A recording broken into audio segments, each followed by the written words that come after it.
أعوذ بالله من الشيطان الرجيم.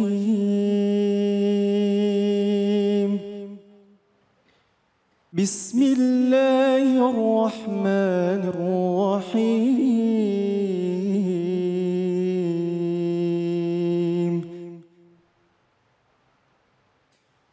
قل إن ربي يبسط الرزق لمن يشاء من عباده يبسط الرزق لمن يشاء من عباده ويقدر له وما أنفقتم من شيء فهو يخلفه وهو خير الرازقين.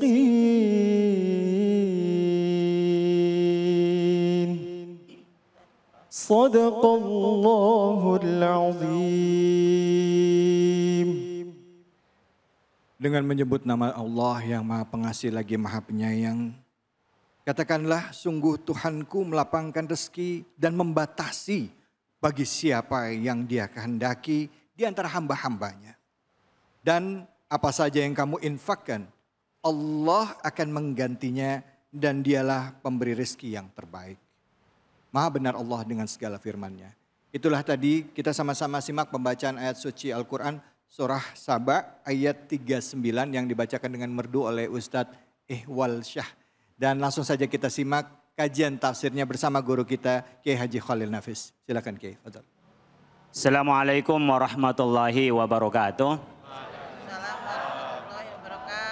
Alhamdulillah wassalatu wassalamu ala rasulillah, amma ba'du. Bapak ibu sekalian, kalau kita ngaji tafsir ini, kita seakan-akan difirmanin Allah, diajak bicara oleh Allah. Ya Allah. Makanya tidak boleh kita sembarangan menafsirkan Al-Quran tanpa ada rujukannya. Kalau bi ra'yihi falyatabawa maq'adahu minan nar. Kalau qala nyebut, menjelaskan tanpa ada rujukannya, hanya akal-akalan, neraka yang akan menjadi tempat kita pulang. Ada tafsir bir riwayah, ada tafsir bid dirayah. Ada yang memang dari Al-Quran lalu hadis menjelaskan, ada yang dari kreasi pemahaman kita terhadap lafaz yang ada pada Al-Quran. Ibu bapak, barusan qori kita membacakan surat Saba ayat 39. Qul inna rabbi yabsutur rizqa liman yasha min ibadih. Di sini disebutkan, saya memegang tafsir Ibnu Katsir, dan yang satunya lagi ini di aplikasi saya handphone saya buka tafsir At-Tabari. At-Tabari ini tafsir yang biriwayah, dengan riwayat-riwayat dari hadis yang menjelaskan tentang Al-Quran. Ketika qul, katakanlah ya Muhammad, katakanlah wahai Muhammad. Inna rabbi yabsutur, sesungguhnya Tuhan kami, Tuhanku, yabsutur rizqah, basatoh, menghamparkan. Ya, menghamparkan rizkinya limay yasha, kepada orang yang dikehendaki min ibadi, dari hamba Allah. Jadi ibu bapak, kalau tadi kita ngelihat VT itu ada orang yang minta-minta mengharap pada orang karena kurang yakin kalau dia itu akan mendapatkan rezeki dari Allah. Jadi kita hanya membutuhkan berupaya. Allah yang memberikan kepada kita. Maka di situ bihasabi malihi fi dzalika minal hikmati yabsutu ala hadza minal mali katsiran wa yudayyiqu ala hadza wa yaqturu ala rizqihi jiddan. Jadi Allah yang memberikan, kadang-kadang kita banyak rizkinya, kadang-kadang sedikit rizkinya. Tapi apa yang terjadi Bapak Ibu sekalian, kadang-kadang kita mempersempit maknanya rizki.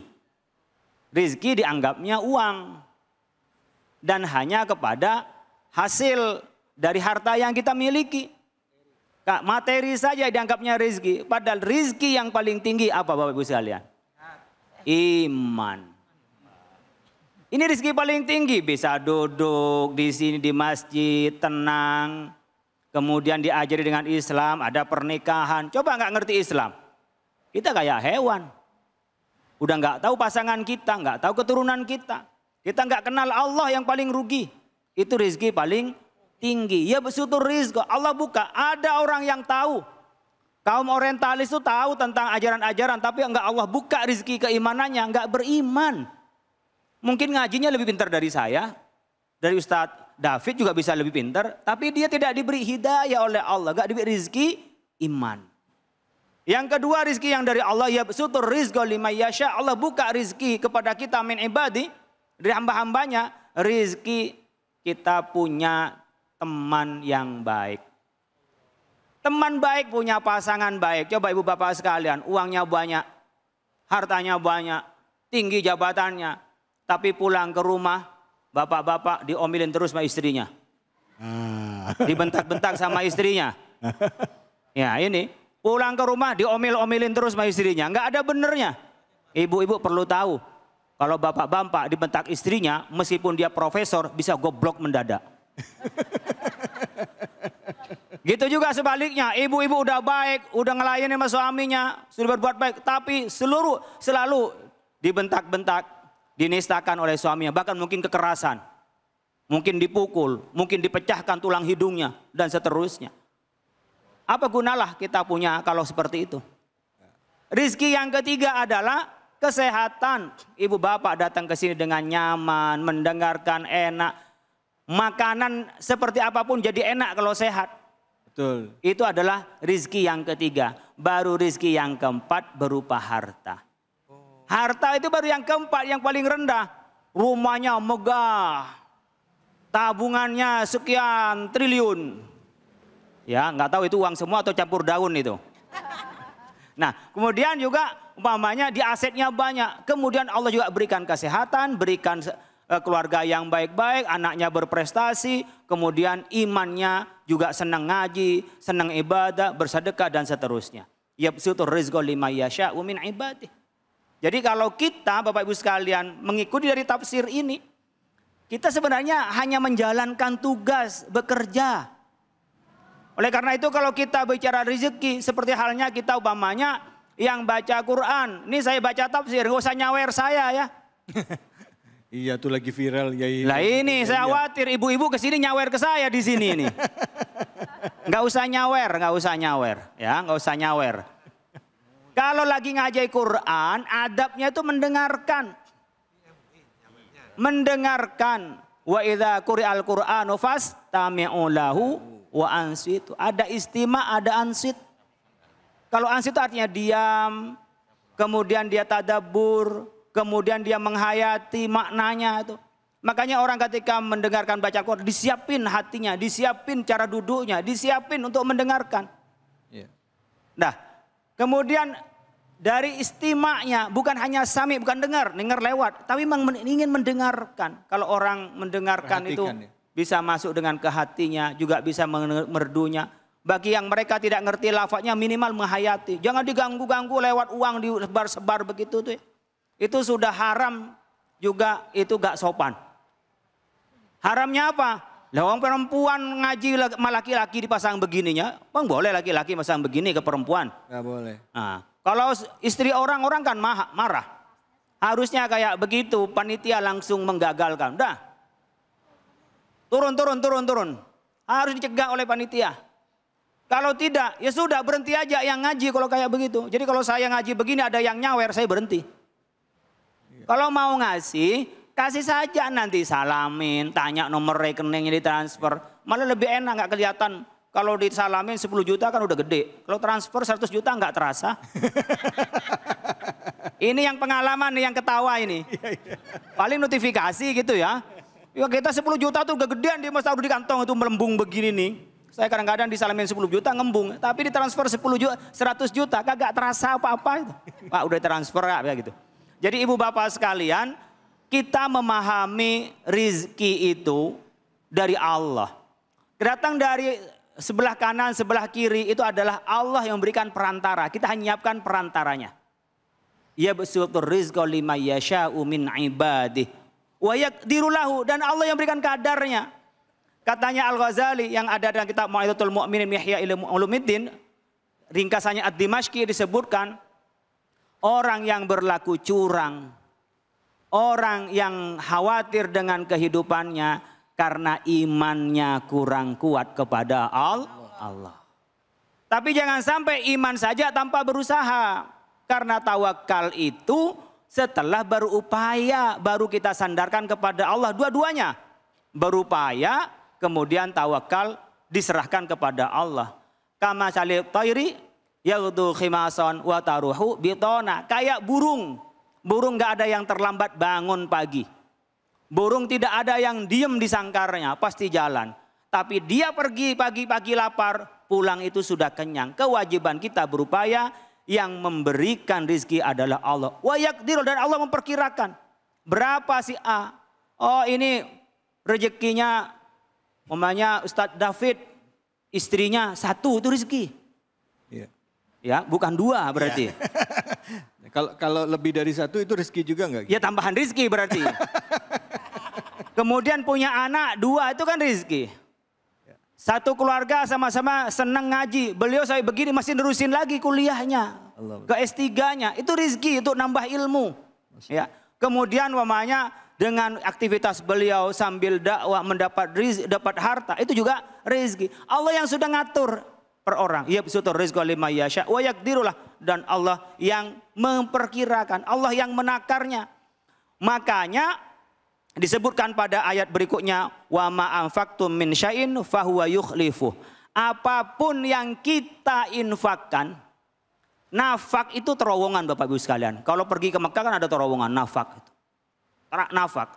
Artinya apa? Gunung pun ada terowongannya, yang mentok pun ada terowongannya kalau kita berinfak.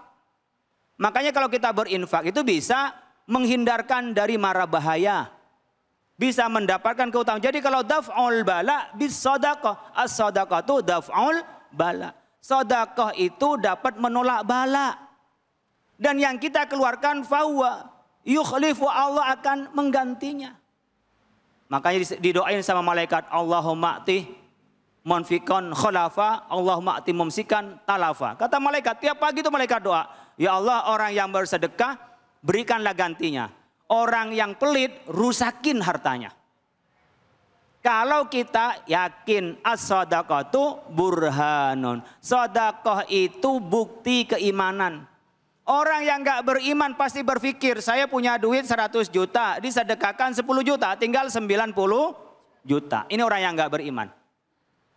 Terus yang beriman gimana Pak? Saya punya 100 juta, disedekahkan 10 juta, berarti tabungan saya 10 juta. Dilipat gandakan oleh Allah sampai bisa 700 kali lipat. Sampai tak terbatas. Bisa diberikan di dunia sebagian, yang pasti di akhirat pasti diberikan. Di sini disebutkan dalam hadisnya, mahma anfaqtum min syai'in fima amarakum bihi wa bahu lakum fawa yakhlifuhu alaikum fid dunya bil badli wa fil akhirati bil jazai wassawabi.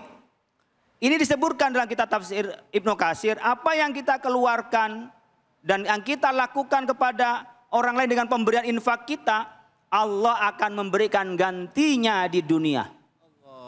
Dan Allah akan memberikan balasannya di akhirat. Dan pahalanya hanya orang yang beriman. Kalau yang nggak beriman, ya pasti berkurang lah Pak, sayang. Jadi kalau ada orang pelit, tanda imannya kecil. Nggak ada orang beriman itu pelit, pasti dermawan. Jadi kalau kita ngukur kita ini kok pelit banget ya. Nah itu pasti menandakan bahwa kita ini imannya lagi rendah. Iman tuh naik turun Bapak Ibu sekalian. Nanti kalau kita sudah membiasakan sedekah, membiasakan kita berinfak, itu terasa nyaman. Mungkin bisa berupa Allah gantikan dengan harta berlipat ganda, mungkin. Tapi dengan keluarga kita baik-baik, tambah harta kok tambah religi, tambah ibadahnya, tambah harta kok tambah tawadu. Meskipun kaya kita terus itu ibadahnya anteng, keluarga rukun, itu tanda rizki. Berapa bisa kita membeli saling menyayangin suami istri. Kalau Allah sudah pisahkan hatinya saling gak suka, punya harta pasti panas. Nah dengan begini kita gak terasa. Contoh rizki, mungkin kita gak langsung dapat kembalian berapa juta, tidak. Tapi awalnya kita ditakdirkan barangkali akan tabrakan. tabrakan masuk rumah sakit akan keluar uang atau nabrak mobil orang, mengganti mobil orang. Gara-gara kita sedekah di jalanan kita selamat. Nggak terasa itu rezeki. Allah. Keselamatan itu. Orang berpikirnya kan setelah rezeki dapat Pak. Kalau sedekah 10 nanti kembali 50, kalau sedekah 50. Itu hitung-hitungan yang terlalu dangkal. Sebenarnya yang untuk kita yang sebenarnya adalah untuk akhirat. Tapi Allah akan memberikan kemudahan di dunia. Ini kalau kita yakin. Makanya tadi gak usah pura-pura kita ini buta. Entar buta beneran untuk ngemis. Pura-pura buta. Pura-pura pincang padahal dimasukin celana ketika dikejar oleh Satpol PP. Lari dia. Ini kan sudah nipu macam-macam Bapak Ibu sekalian. Ini kita penting ya. Orang kalau mentalnya itu mental pengemis-ngemis itu sulit dia untuk menjadi mental kaya. Maka yang harus pertama kita tanamkan pada anak-anak kita. Mental tidak minta kepada siapa-siapa kecuali minta kepada Allah. Maka disebutkan di akhir. Wa huwa khairur razikin. Allah yang maha memberi rizki. Mudah-mudahan kita dimudahkan rezeki kita oleh Allah Subhanahu wa taala. Amin. Diberikan kekayaan sekaya-kayanya. Amin. Kaya iman, Amin. kaya keluarga yang baik-baik, Amin. kaya kesehatan, Amin. dan kaya harta. Amin. Allahumma fa'na bima 'allamtana, Allahumma fa'na bima 'allamtana. Rabbana atina fid dunya hasanah wa fil akhirati hasanah wa qina adzabannar. Assalamualaikum warahmatullahi wabarakatuh. Waalaikumsalam warahmatullahi wabarakatuh. Jelas sekali sama Kiai. Terima kasih banyak Kiai Khalil. Saya jadi ingat ada ayat apa? Man zallazi yuridullahu khardan hasana fayudha'ifa lahu atafan katsir. Barang siapa memberikan pinjaman ya yang baik kepada Allah, maka Allah akan balas dengan kebaikan yang begitu banyak kepada orang tersebut. Baik, jadi jangan pelit ya Bu ya. Ya, bisa nggak Bu nggak pelit Bu? Karena apa kalau bersedekah? Karena Allah kata Kiai tadi, karena keimanan. Baik, terima kasih banyak. Kita akan lanjut lagi. Setelah ini kita akan menyimak kajian tafsir surah Al-Baqarah ayat 270-271 bersama dengan Dr. Zulhendri Rais. Tentunya hanya di sini, di Cahaya Hati Indonesia.